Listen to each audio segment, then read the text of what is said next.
Hi so I welcome to this particular channel that is on unit 2। आज के हम video में हम देखने वाले unit 2 that is of critical theories. इस पर्टिकुलर वीडियो में हम देखने वाले क्रिटिकल थ्योरीज के बारे में जो कि हमारी जो है मीडिया एंड कल्चरल स्टडीज में आती है यूनिट 2। और बहुत से बच्चे कह रहे थे कि यूनिट 1 की वीडियो ने अभी तक नहीं मिली है, तो यूनिट 1 की वीडियो ऑलरेडी मैं अपलोड कर चुकी है। अगर आपने अभी तक नहीं देखी है तो आप जो है मुझे कमेंट्स में बता सकते हैं, उसका लिंक वगैरह जो भी होगा वो मैं आपके साथ शेयर कर दूंगी। आज की वीडियो हम देखते हैं यूनिट 2, जो कि हमारा इसमें मेजर जो टॉपिक्स देखने वाले that is Frankfurt school, media as cultural industries, political economy and ideology and hegemony. तो इन सब चीजों का हम देखने वाले हैं। इस पर्टिकुलर वर्ड्स के बारे में तो मीनिंग देखेंगे सबसे पहले, और उसके बाद हम एक पूरा कॉन्सेप्ट जो है वो अपना क्लियर करने वाले हैं इस पर्टिकुलर वीडियो में। यूनिट 1 ऑलरेडी कवर कर चुके, तो उसको स्किप करके हम आ जाते हैं यूनिट 2 पर। उसमें हमारे पास यूनिट 2 में हमारे पास है क्रिटिकल थ्योरीज। सबसे पहले जो हमारी क्रिटिकल थ्योरी है that is of Frankfurt school.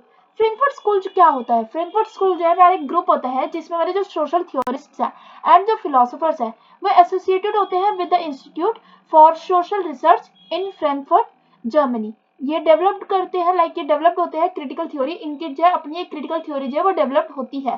Frankfurt school thinkers जो है वो इंक्लूड करते हैं, हमारे जो मेजर नेम्स है उनको आपको याद रखना है। एक है थियोडोर एडोर्नो, दूसरे हमारे पास मैक्स हॉर्खीमर, तीसरे हमारे पास हर्बर्ट मर्क्यूस। हर्बर्ट मर्क्यूस का नाम आपको याद जरूर रखना है।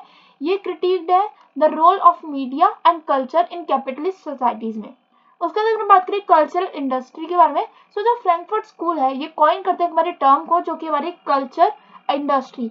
कल्चर इंडस्ट्री क्या होता है सबसे पहले आपको ये पता होना चाहिए, क्योंकि ये फ्रैंकफर्ट स्कूल ने ही कॉइन करी। तो आपको ये याद रखना है, पेपर में कई बार ये भी अगर आपको नॉर्मल छोटे मोटे क्वेश्चन पूछ लिए जाए या फिर आप खुद भी मेंशन कर दो कि ये पर्टिकुलर टर्म है कल्चरल इंडस्ट्री, इसके ऊपर क्वेश्चन आते हैं तो आप खुद मेंशन कर सकते हो ये जो पर्टिकुलर टर्म है वो कॉइन की गई है बाय फ्रैंकफर्ट स्कूल। और फ्रैंकफर्ट स्कूल के बारे में बता सकते हो थोड़ा बहुत कि ये पर्टिकुलर स्कूल है, ये पर्टिकुलर ग्रुप है of social theorist and philosopher जो कि एसोसिएटेड होते हैं with the social research in Frankfurt Germany, और ये डेवलप करते हैं क्रिटिकल थ्योरीज को। उसके बाद अगर हम बात करें कल्चर इंडस्ट्री, जो कि डिस्क्राइब करती है कि कैसे हमारा जो कल्चर है वो एक कमर्शलाइज्ड बन जाता है अंडर कैपिटलिज्म, जैसे कि म्यूजिक हो गया, फिल्म्स हो गया, लिटरेचर हो गया। ये आर्ग्यू करते हैं कि जो हमारी मास प्रोड्यूस्ड है, मास प्रोड्यूस जो कल्चर हमारा वो सर्व करता है एक इंटरेस्ट को of capitalist societies by standardising cultural products and manipulating public taste. और ये रिड्यूस करता है हमारे पोटेंशियल को for critical thought and make करता है, मतलब हमारा पूरा बनाता है एक पीपल का पैसिव कंज्यूमर्स को rather than an active creator of the culture. मतलब कोई एक्टिव क्रिएटर नहीं बनते, सब एक पैसिव कंज्यूमर्स धीरे धीरे बनने लग जाते हैं कल्चर इंडस्ट्री में। उसके बाद अगर हम बात करें, हमारे पास नेक्स्ट टॉपिक है मीडिया एज कल्चरल इंडस्ट्रीज। सो जो एक आइडिया है मीडिया कंपनीज का, हमारे जो फिल्म स्टूडियोज हो जाते हैं, टेलीविजन नेटवर्क्स हो जाते हैं, या फिर जो हमारे डिजिटल प्लेटफॉर्म्स है, ये प्रोड्यूस करते हैं एक टाइप का हमारे कल्चरल प्रोडक्ट्स या फिर एक टाइप की हमारी commodity to be sold for profit. मतलब क्यों, मतलब ये जनरली मीडिया जो है वो ये तो है नहीं कि वो फ्री में चल रही है, फिर लोग जो इसको फ्री में देख रहे हैं, लोग तो फ्री में देख ही रहे हैं, लोगों का एक दिमाग चलता रहता है कि उनको देखना है देखना है देखना है। पर जो ये पर्टिकुलर कमोडिटीज है, पर्टिकुलर जो कंपनीज है, ये प्लेटफॉर्म्स जो है वो ये तो नहीं है फ्री में चल रही है, प्रॉफिट्स के लिए चल रहे हैं। इस पर्टिकुलर फ्रेमवर्क में जो है मीडिया का जो कंटेंट होता है क्रिएट किया जाता है नॉट टू चैलेंज और provoke but to cater to the masses. मतलब इसका ये नहीं होता कि नहीं हम किसी चीज को चैलेंज कर रहे हैं, इस चीज को प्रोवोक कर रहे हैं, लोगों को जागरूक कर रहे हैं, ऐसा कोई इनका वो नहीं होता। मेन मोटिव इनका जो मेन मोटिव यही होता है कि हम जो है कैटर कर सके मासेस को, इसको हम इतना अपीलिंग बना दें कि लोग जो है इसको देखें टू देयर एक्सिस्टिंग डिजायर्स, कि उनको जो पसंद है वो वही देखे, वो वही स्क्रॉल करते हैं, वही ढूंढते रहे, कि मतलब एक टाइप की वो खुशी को ढूंढते रहे जो कि उनको कभी नहीं मिल सकती, पर वो ढूंढते रहते हैं कि स्क्रॉल करते रहते कि ये पर्टिकुलर वीडियो होगी, इस पर्टिकुलर वीडियो का हम एंड कर देंगे, वो कभी आता ही नहीं है। और जो कॉन्सेप्ट होता है हमारे कल्चर का एज अ कम्युनिटी, ये इंडिकेट करता है हमारे मीडिया के, मतलब मीडिया को, और सर्व करते हैं बोथ एन आइडियोलॉजिकल फंक्शन जो कि हमारा रीइंफोर्स करता है सर्टेन वैल्यूज को and an economic one, profit generation. Next अगर हम बात करें political economy, ideology and hegemony, इसमें हमारा जो मेजर टॉपिक है दैट इज हेजेमनी। हेजेमनी क्या होता है, एक पर्टिकुलर चीज पे राज। अब जैसे मीडिया का हम बोले, मीडिया का एक राज चल रहा है पूरे ही देश में, पूरी कंट्री में, पूरे वर्ल्ड पे, तो एक टाइप का राज जिसका चल रहा होता है, कहते हैं ना इसका जो दबदबा है, तो इससे हम बोलते हैं एक टाइप से हेजेमनी। पॉलिटिकल इकोनॉमी जो है वो रेफर करता है हमारी स्टडी को कि कैसे हमारी जो मीडिया इंडस्ट्रीज है वो शेप करती है हमारे पॉलिटिकल एंड इकोनॉमिक फोर्सेस को। एक नॉर्मल एग्जांपल मैं आपको दूं, कई बार जैसे क्या होता है, आपको खुद भी या फिर किसी को भी कॉल्स अगर आ रहे होते हैं बहुत सारे, किस चीज के, कि पर्टिकुलर पार्टी को वोट दो, अब किसको वोट दोगे, ये सब चीजों का। सो continuing with political economy, ideology and hegemony.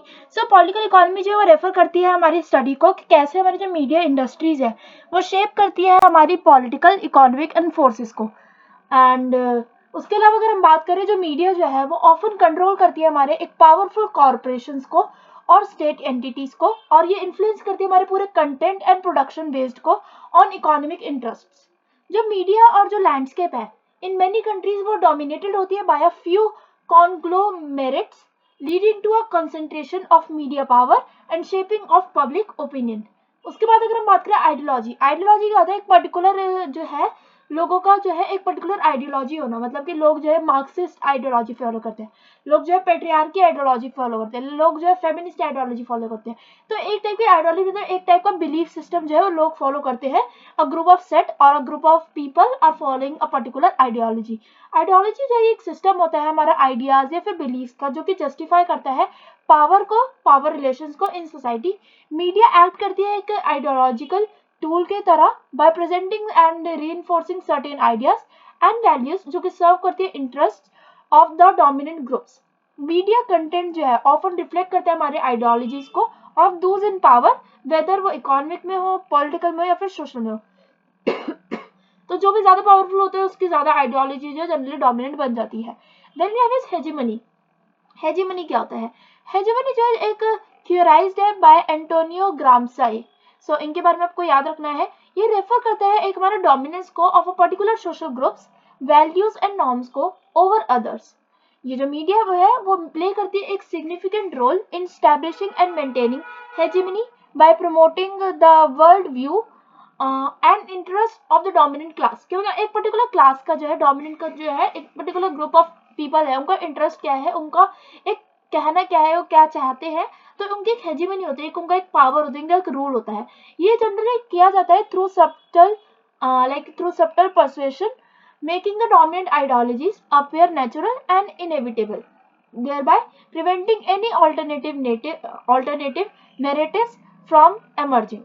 And with this I think this is ending। yeah, so next हम यूनिट देखने वाले हैं अबाउट द रिप्रेजेंटेशन। उससे पहले हमने कंप्लीट कर लिया अपनी यूनिट 2, और यूनिट 2 में हमने मेजरली हमने मीडिया के बारे में पढ़ा, हमने पॉलिटिकल इकोनॉमी एंड आइडियोलॉजी के बारे में पढ़ा, हेजेमनी के बारे में पढ़ा, मीडिया वगैरह के बारे में देखा हमने। And with this we are ending this video here only. Video informative और हेल्पफुल होगी तो वीडियो को लाइक कर देना, चैनल को कर लेना सब्सक्राइब, एंड कोई भी क्वेरी होती है तो आप कमेंट से पूछ सकते हैं। Thanks for watching, bye bye.